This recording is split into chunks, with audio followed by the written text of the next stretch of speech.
up, guys? Time to show off a new build. I thought I was going to do a couple last night, but I only knocked out one.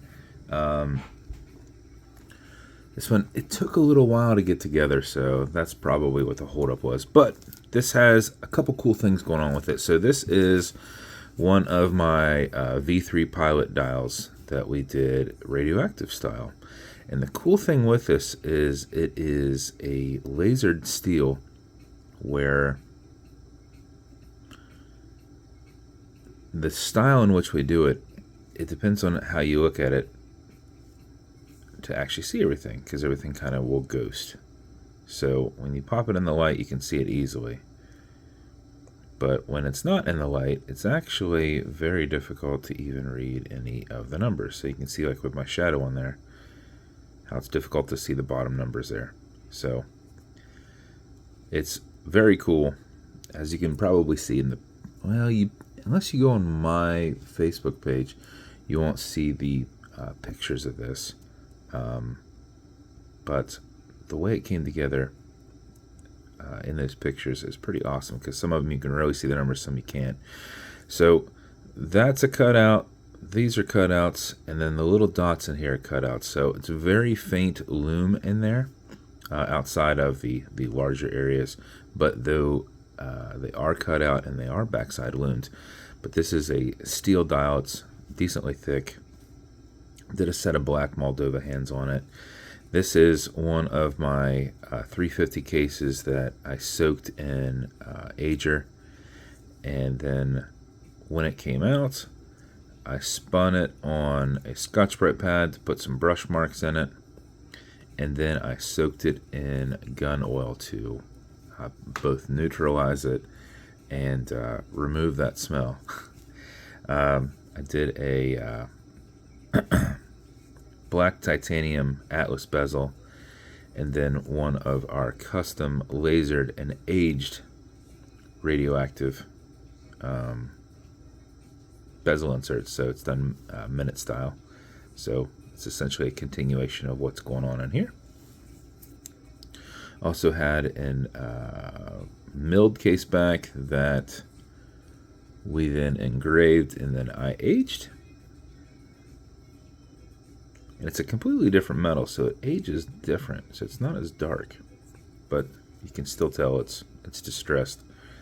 And the aging really gets into where those grind marks are when we grind the background, or grind the caseback off.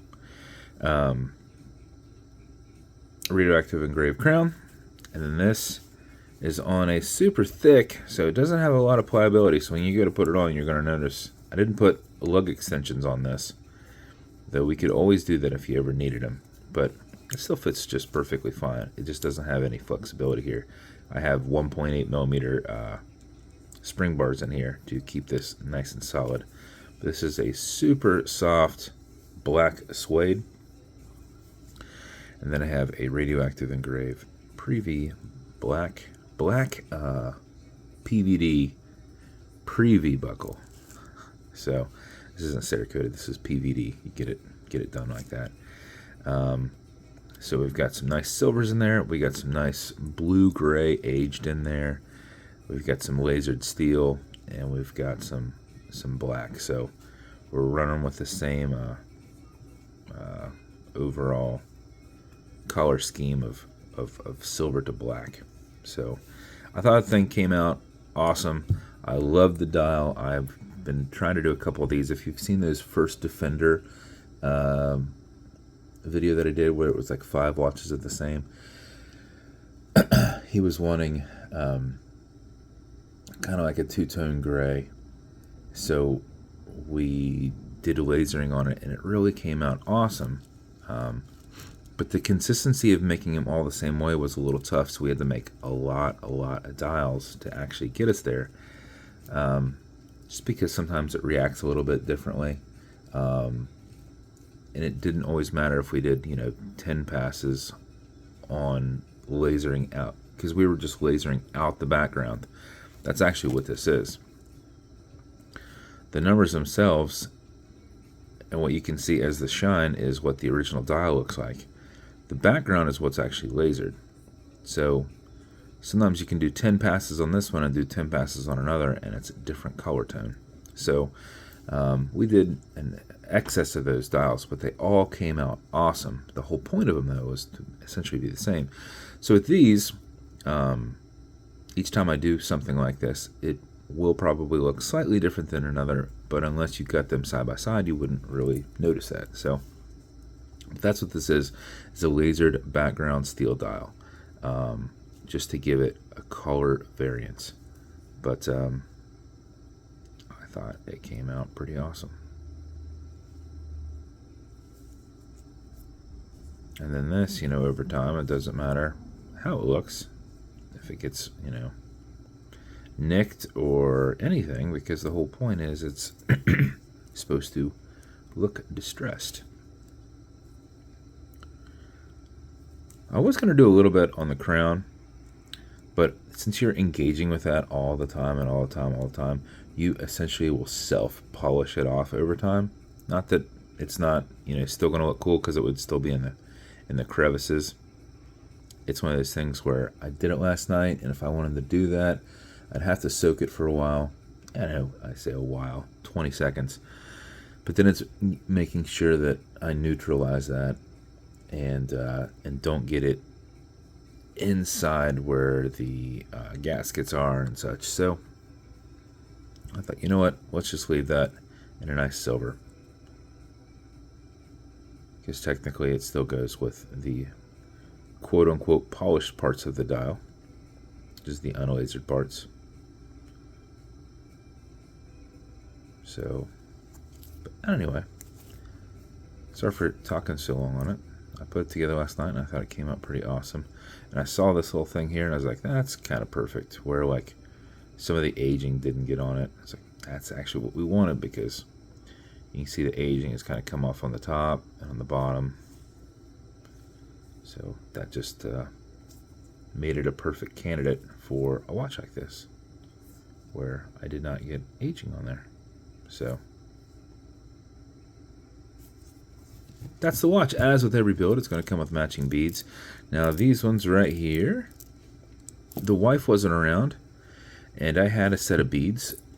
She's not around today to make me beads, so I grabbed a set of my beads from a watch that I've made for myself, but I've only worn once.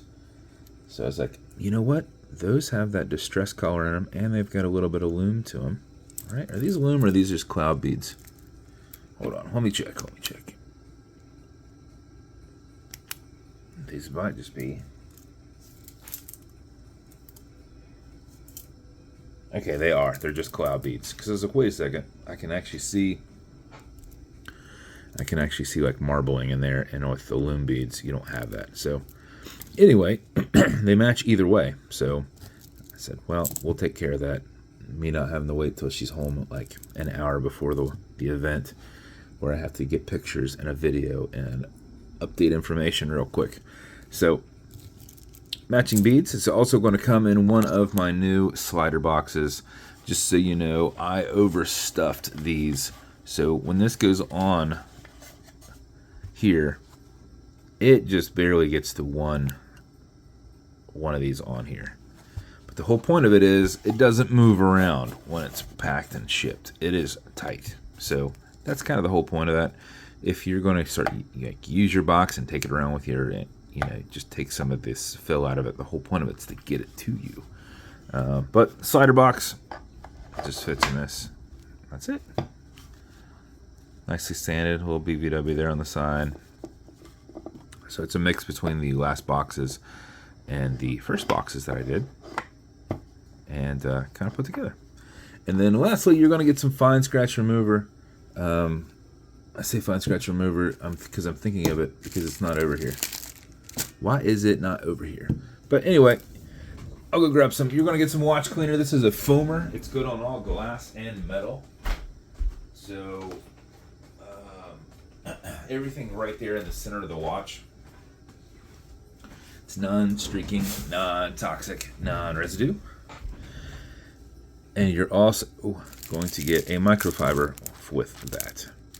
You're going to get some leather conditioner, which for you, since the top of this is suede and the bottom of it's more of an abrasive leather, chances are if you ever feel that it's not pliable or as soft, it's the back side, not the front side.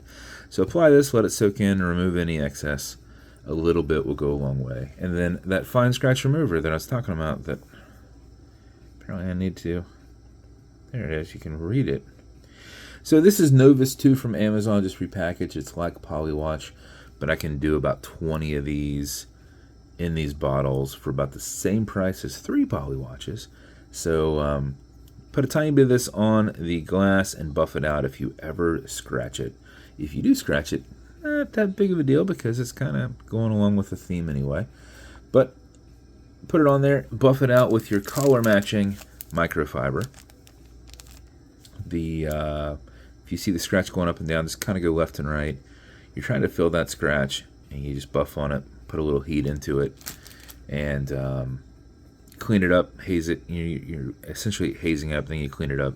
And if it's still there, just wait a little bit and then revisit it again. Use a different part of this, so you're not like rubbing something dry right onto it. But just go back at it again, let that solidify, and you're building that area right back up. So that is the build. I hope you like it.